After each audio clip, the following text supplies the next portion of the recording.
நீங்கள் வந்து ஒரு பிஸ்னஸ் ஸ்டார்ட் பண்ணும்போது ஒரு நல்ல கஸ்டமர் எக்ஸ்பீரியன்ஸ் கொடுக்கணும் அப்படின்னா என்ன மாதிரியான விஷயங்களை வந்து நீங்கள் ஃபோக்கஸ் பண்ணுவீங்க? ஃபார் எக்ஸாம்பிள், நீங்கள் வந்து ஒரு ரெஸ்டாரண்ட் ஸ்டார்ட் பண்ணுறீங்க, இல்லை ஒரு சூப்பர் மார்க்கெட் ஸ்டார்ட் பண்ணுறீங்க, இல்லை சலூன் ஸ்பா, இல்லை any type of service business நீங்கள் ஸ்டார்ட் பண்ணுறீங்க அப்படின்னா ஒரு நல்ல கஸ்டமர் எக்ஸ்பீரியன்ஸ் கொடுக்கணும் அப்படின்னா ஒரு கஸ்டமர் வரும்போதே அவங்களுக்கு வந்து ஒரு 2 வீலர் 4 வீலர் நல்ல ஒரு பார்க்கிங் ஃபெசிலிட்டி கொடுக்கணும். இல்லை நீங்கள் வந்து ஒரு செகண்ட் ஃப்ளோர்லையோ இல்லை ஃபர்ஸ்ட் ஃப்ளோர்லையோ நீங்கள் பிஸ்னஸ் ரன் பண்ணுறீங்க அப்படின்னா லிஃப்ட்டை வந்து நீங்கள் கன்சிடர் பண்ணுவீங்க. இல்லை உங்கள் பிஸ்னஸ்க்கு ஏற்ற மாதிரி லைட்டிங்கை வந்து நீங்கள் ஃபோக்கஸ் பண்ணுவீங்க.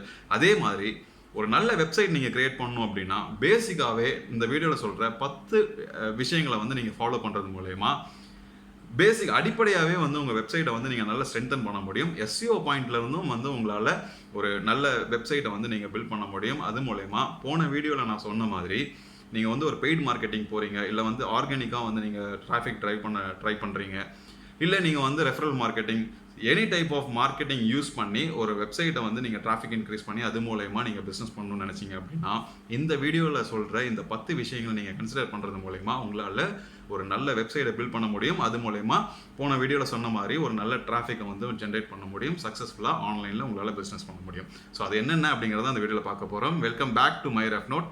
என்னோட பேர் சரவணன்.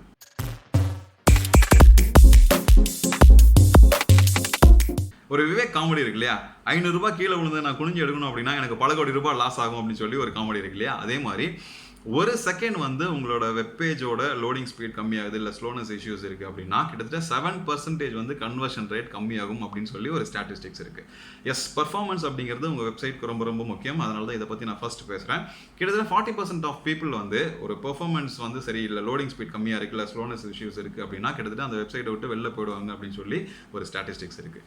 ஸோ உங்களோட வெப்சைட்டோட பெர்ஃபார்மன்ஸ் வந்து நீங்கள் இம்ப்ரூவைஸ் பண்ணணும் அப்படின்னா நீங்கள் யூஸ் பண்ணுற இமேஜஸ் வந்து நல்லா ஆப்டிமைஸ் பண்ணணும், ஐகான்ஸ் ஆப்டிமைஸ் பண்ணணும், ஃபாண்ட்ஸை வந்து நீங்கள் ஆப்டிமைஸ் பண்ணணும். இந்த மாதிரி நிறைய விஷயங்கள் இருக்குது. அதே மாதிரி டெம்பரரியாக ஸ்டோர் ஆகிற மெமரிஸ் லைக் ஒரு பேஜோட மெமரியாக இருக்கட்டும், இல்லை HTTP இல்லை ப்ரௌசரோட மெமரிஸை வந்து ரீயூஸ் பண்ணுற மாதிரியான ஆப்டிமைசேஷன்லாம் நீங்கள் பண்ணுறது மூலயமா உங்களோட வெப்பேஜோட லோடிங் ஸ்பீடு வந்து சூப்பராக இருக்கும். ஸோ இதை பற்றி நீங்கள் ஹையர் பண்ணுற டெவலப்பர் கிட்ட நீங்கள் பேசலாம். இல்லை நீங்களே வந்து வெப்சைட் நீங்கள் பண்ணுறீங்க அப்படின்னா இந்த மாதிரியான விஷயங்கள் நீங்கள் கன்சிடர் பண்ணுறது ரொம்ப ரொம்ப முக்கியம். இந்த மாதிரியான டெக்னிக்கல் விஷயங்களை தாண்டி நீங்கள் எங்கே வந்து உங்களோட ஹோஸ்டிங் ஸ்பேஸ் வாங்குறீங்க அப்படிங்கிறதும் ரொம்ப ரொம்ப முக்கியம்.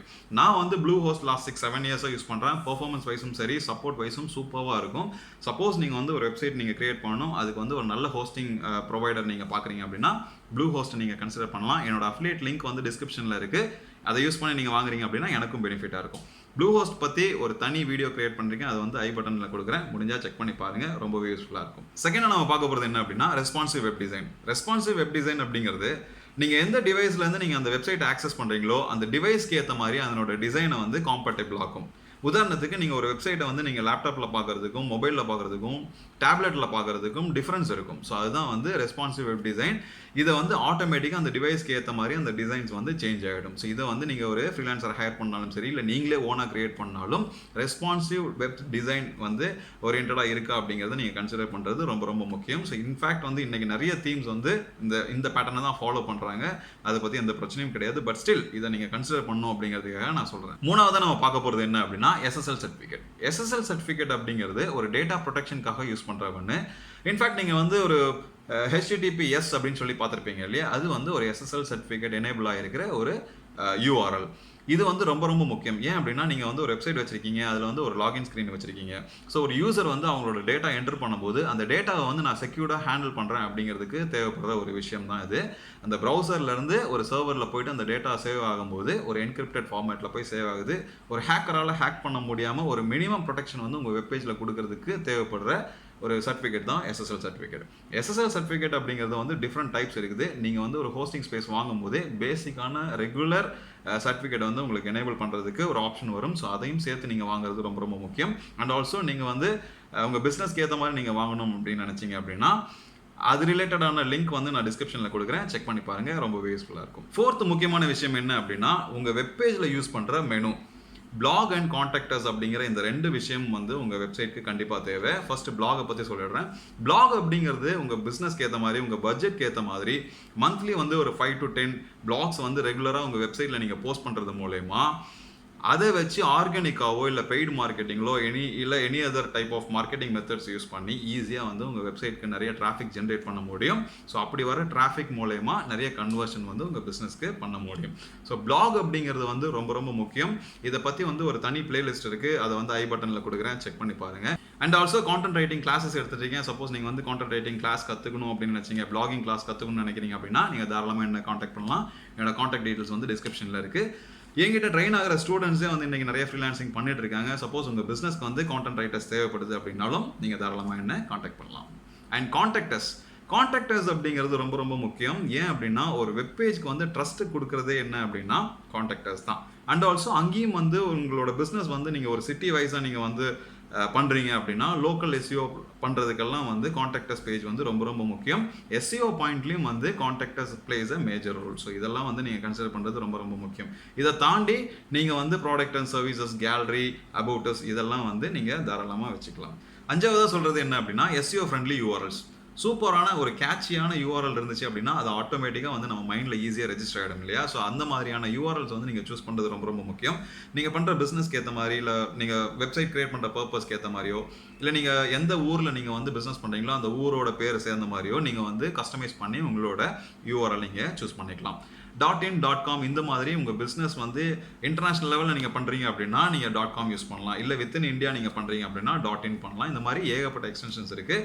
ஸோ நீங்கள் எந்த ஹோஸ்டிங் ப்ரொவைடரில் நீங்கள் போயிட்டு நீங்கள் வந்து டொமைன் சூஸ் பண்ணணும்னு நினச்சாலும் அங்கேயே நிறைய சஜஷன்ஸ் காமிக்கும். அதை நீங்கள் வந்து உங்கள் பிஸ்னஸ்க்கு ஏற்ற மாதிரி நீங்கள் சூஸ் பண்ணிக்கலாம். பட் கஸ்டமைஸ் பண்ணுற நேமை மட்டும்தான் நான் இங்கே சொல்கிறேன். அது வந்து ஈஸியாக மெமரபுளாக இருக்கிற மாதிரி, ஈஸியாக ரெஜிஸ்டர் ஆகிற மாதிரி நீங்கள் சூஸ் பண்ணுறீங்க அப்படின்னா அதுவே வந்து உங்களோட பாதி வேலையை குறைச்சிடும். அதுக்காக தான் சொல்கிறேன். அடுத்து நம்ம பார்க்க போகிறது என்ன அப்படின்னா ப்ரைவசி பாலிசி அப்படிங்கிறது ஒவ்வொரு வெப்சைட்டுக்கும் கண்டிப்பாக தேவையான ஒரு விஷயம். ஏன் அப்படின்னா நீங்கள் வந்து இன்புட்டாக வாங்குகிற டேட்டாவை வந்து எந்த மாதிரி நீங்கள் ஹேண்டில் பண்ண போகிறீங்க, இந்த மாதிரியான நிறைய விஷயங்களை வந்து நீங்கள் டிஸ்க்ளோஸ் பண்ணாதான் SEO பாயிண்டில் வந்து உங்களோட வெப்பேஜை வந்து ட்ரஸ்டபிளாகவே கன்சிடர் ஆகும். அதாவது உங்கள் வெப்சைட்க்கு வந்து ஒரு ட்ரஸ்ட் பில்ட் ஆகும். ஸோ சர்ச் இன்ஜினில் வந்து ஆர்கானிக்காவோ இல்லை பெய்ட் மார்க்கெட்டிங் மூலமாவோ உங்களால் உங்கள் வெப்சைட்டை ப்ரொமோட் பண்ண முடியும். இன்ஃபேக்ட் வந்து உங்கள் வெப்சைட்க்கு வர டிராஃபிக்கை வந்து நீங்கள் வந்து ட்ராக் பண்ணணும். அதுக்கு வந்து உங்கள் வெப்சைட்டை கூகுள் அனலிட்டிக்ஸில் நீங்கள் கான்ஃபிகர் பண்ணணும் அப்படின்னாலும் இந்த மாதிரியான ப்ரைவசி பாலிசி அப்படிங்கிறது வெரி வெரி இம்பார்ட்டன்ட். ஸோ இதையும் வந்து நீங்கள் கன்சிடர் பண்ணுறது ரொம்ப ரொம்ப முக்கியம். இதை வந்து ஈஸியாக உங்களால் நெட்டில் ஜென்ரேட் பண்ண முடியும். அதுக்கு தேவையான லிங்க் வந்து நான் டிஸ்கிரிப்ஷனில் கொடுக்குறேன், செக் பண்ணி பாருங்க. 7th ஒன் நம்ம பார்க்குறது என்ன அப்படின்னா சோஷியல் பட்டன்ஸை வந்து இன்டெகிரேட் பண்ணுறது. ஃபேஸ்புக், இன்ஸ்டாகிராம் இந்த மாதிரியான சோஷியல் அக்கௌண்ட்ஸில் வந்து உங்களுக்கு நல்ல ஃபாலோவர்ஸ் இருக்காங்க, இல்லை உங்களுக்கு வந்து அங்கெல்லாம் பிஸ்னஸ் வேல்யூஸ் நல்லா இருக்கும்னு நினச்சிங்க அப்படின்னா இந்த மாதிரியான பட்டன்ஸை வந்து உங்களோட வெப்சைட்டில் நீங்கள் இன்டெகிரேட் பண்ணிக்கலாம். ஸோ தட் வெப்சைட்க்கு வர டிராஃபிக்கை வந்து ஈஸியாக வந்து உங்களோட சோஷியல் அக்கௌண்ட்ஸ்க்கும் நேவிகேட் பண்ண முடியும். அதே மாதிரி வெப்சைட்டை வந்து நீங்கள் சோஷியல் பிளாட்ஃபார்ம்ஸ் அந்த பயோஸ்லாம் நீங்கள் கொடுக்கறது மூலயமா அங்கே வர விசிட்டர்ஸையும் வந்து உங்களோட வெப்சைட்க்கு வந்து நேவிகேட் பண்ண முடியும். ஸோ இதெல்லாம் வந்து இன்னைக்கு ட்ரெண்டிங்கில் இருக்கக்கூடிய விஷயம். இதையும் நீங்கள் கன்சிடர் பண்ணலாம். 8வது நம்ம பார்க்க போகிறது என்ன அப்படின்னா ரொம்பவே இன்ட்ரெஸ்டிங்கான பாப்அப் பேஜ் அப்படிங்கிறது நீங்களே எக்ஸ்பீரியன்ஸ் பண்ணிக்கலாம். ஒரு பிளாகை படிக்கும் போதோ இல்லை நீங்கள் ஒரு வெப்சைட்டில் இருக்கும் போதோ சடனாக வந்து ஒரு பாப்அப் ஓப்பன் ஆகும் வித் க்ளோஸ் பட்டனோட. அந்த பாப்அப் உள்ள பார்த்தீங்க அப்படின்னா மெயில் ஐடி என்டர் பண்ணுறதுக்கு ஃபீல்டு இருக்கலாம், இல்லை வந்து ஒரு ட்ரையல் ஆக்டிவேட் பண்ணுறதுக்கு பட்டன் இருக்கலாம், இந்த மாதிரி இருக்கலாம். இது எதுக்காக அப்படின்னா ஒரு விசிட்டர் வந்து உங்கள் வெப்பேஜில் இருக்கும்போது உங்களோட வெப்பேஜ் பிடிச்சிருக்கு அப்படின்னா டெஃபினட்டாக அவங்களோட காண்டாக்ட் இன்ஃபர்மேஷனோ இல்லை வேல்யூபிள் இன்ஃபர்மேஷனை வந்து சப்மிட் பண்ணுறதுக்கு ரொம்பவே யூஸ்ஃபுல்லாக இருக்கும். ஸோ பாப்அப் பேஜ் வந்து உங்களோட வெப்சைட் க்ரியேட் பண்ணும்போது நீங்கள் கன்சிடர் பண்ணுறது ரொம்ப ரொம்ப முக்கியம். இன்ஃபேக்ட் வந்து இதில் நிறைய டைப்ஸ் இருக்குது. அதை பற்றி தனியாக வந்து ஒரு வீடியோ கிரியேட் பண்ணுறேன், ரொம்பவே யூஸ்ஃபுல்லாக இருக்கும். அடுத்து நான் சொல்கிறது என்ன அப்படின்னா ஒரு வீடியோ வந்து உங்கள் வெப்சைட்டில் இன்டெகிரேட் பண்ணுறது வந்து SEO பாயிண்ட்லையும் ஹெல்ப் பண்ணும், யூசருக்கும் வந்து ஈஸியாக வந்து ஒரு நல்ல எக்ஸ்பீரியன்ஸை கொடுக்கும். உதாரணத்துக்கு நீங்கள் வந்து ஒரு ப்ராடக்ட் வச்சுருக்கீங்க இல்லை ஒரு சர்வீசஸ் பண்ணுறீங்க அப்படின்னா உங்கள் ஆடியன்ஸ்க்கு ஏற்ற மாதிரி நீங்களே வந்து பேசி அதை எக்ஸ்பிளைன் பண்ண முடியும் அப்படின்னா அதையே வந்து உங்களோட வெப்சைட்டில் கொடுக்கலாம். இல்லை அனிமேட்டட் வீடியோ மூலமா நீங்கள் எக்ஸ்பிளைன் பண்ண முடியும் அப்படின்னாலும் அதையும் நீங்கள் பண்ணலாம். என்ன சொல்கிறேன் அப்படின்னா வீடியோ அப்படிங்கிறது SEO பாயிண்ட்லையும் யூஸ் ஆகும், யூசருக்கும் வந்து ஒரு நல்ல எக்ஸ்பீரியன்ஸை கொடுக்கும். So integrating video is very important. அதையும் நீங்கள் கன்சிடர் பண்ணலாம். இன்ஃபேக்ட் வந்து இது ட்ரெண்டிங்கில் இருக்கக்கூடிய ஒன் ஆஃப் த விஷயம் தான். அண்ட் ஃபைனலி 10வது நான் சொல்கிறது என்ன அப்படின்னா வெப்சைட் ரிலேட்டட் கிடையாது. நீங்கள் வெப்சைட் பில்ட் பண்ணதுக்கு அப்புறமா நீங்கள் கான்ஃபிகர் பண்ண வேண்டிய முக்கியமான ஒரு டூல் என்ன அப்படின்னா கூகுள் அனலிட்டிக்ஸ். இது ஏன் அப்படின்னா உங்கள் வெப்சைட்க்கு வந்து எந்த மாதிரியான விசிட்டர்ஸ் வராங்க, எந்த பேஜை வந்து விசிட் பண்ணுறாங்க, எவ்வளோ நேரம் என்கேஜாக இருக்காங்க, இந்த மாதிரியான விஷயங்களை வந்து ட்ராக் பண்ணுறதுக்கு ரொம்பவே யூஸ்ஃபுல்லாக இருக்கிறது என்ன அப்படின்னா கூகுள் அனலிட்டிக்ஸ். ஸோ இந்த கூகுள் அனலிட்டிக்ஸை நீங்கள் கான்ஃபிகர் பண்ணுறது மூலயமா தான் உங்களோட பெர்ஃபார்மன்ஸ், உங்களோட வெப்சைட் பெர்ஃபார்மன்ஸ் எப்படி இருக்குது, உங்களோட ஆடியன்ஸ்லாம் யார் அப்படிங்கிறதெல்லாம் பார்த்து அதுக்கேற்ற மாதிரியான விஷயங்களை நீங்கள் ஆப்டிமைஸ் பண்ண முடியும். உதாரணத்துக்கு ஒரு ப்ரோக்கன் லிங்க் இருக்குது அப்படின்னா பெர்ஃபார்மன்ஸ் ரிலேட்டடாக நீங்கள் அதை ஃபிக்ஸ் பண்ண முடியும். உங்களோட ஆடியன்ஸோட இன்சைட்டை பொறுத்து நீங்கள் உங்களோட ஆடியன்ஸ்க்கு வந்து ஒரு நல்ல எக்ஸ்பீரியன்ஸை வந்து உங்களோட வெப்சைட் மூலயமா நீங்கள் என்னெல்லாம் கொடுக்கலாம் அப்படிங்கிறத ஆப்டிமைஸ் பண்ணுறதுக்கு ரொம்பவே ஹெல்ப்ஃபுல்லாக இருக்கிறது என்ன அப்படின்னா கூகுள் அனலிட்டிக்ஸ் டூல். ஸோ இதை பற்றியும் வந்து செப்பரேட்டாக ஒரு வீடியோவில் சொல்கிறேன். பட் இதையும் நீங்கள் உங்களோட வெப்சைட் கிரியேட் பண்ணும்போதே உங்களோட டெவலப்பர்கிட்டையோ இல்லை நீங்களே இன்டெகிரேட் பண்ணணும், கான்ஃபிகர் பண்ணணும்னு நினச்சாலும் கூகுள் அனலிட்டிக்ஸை நீங்கள் கன்சிடர் பண்ணுறது ரொம்ப ரொம்ப முக்கியம். ஓகே, ஸோ இந்த 10 விஷயத்தை நீங்கள் ஃபாலோ பண்ணி ஒரு வெப்சைட்டை கிரியேட் பண்ணுறது மூலயமா அடிப்படையாகவே வந்து ஒரு நல்ல ஸ்ட்ரென்த்தனான வெப்சைட்டை வந்து உங்களால் பில்ட் பண்ண முடியும். SEO ஃப்ரெண்ட்லியாகவும் வந்து உங்களால் முக்கால்வாசி வேலையை முடிச்சிட முடியும். உங்களுக்கு ஏதாவது டவுட் இருந்தது அப்படின்னா நீங்கள் என்ன தாராளமாக ரீச் பண்ணலாம். இந்த வீடியோ உங்களுக்கு பிடிச்சிருந்தது அப்படின்னா லைக் பண்ணுங்கள், யாருக்கு தேவையோ ஷேர் பண்ணுங்கள், உங்களோட சஜஷன்ஸை வந்து கமெண்ட்ஸில் சொல்லுங்கள். நெக்ஸ்ட் இன்னொரு வேல்யூபிளான வீடியோவில் உங்களை மீட் பண்ணுறேன். Thank you very much.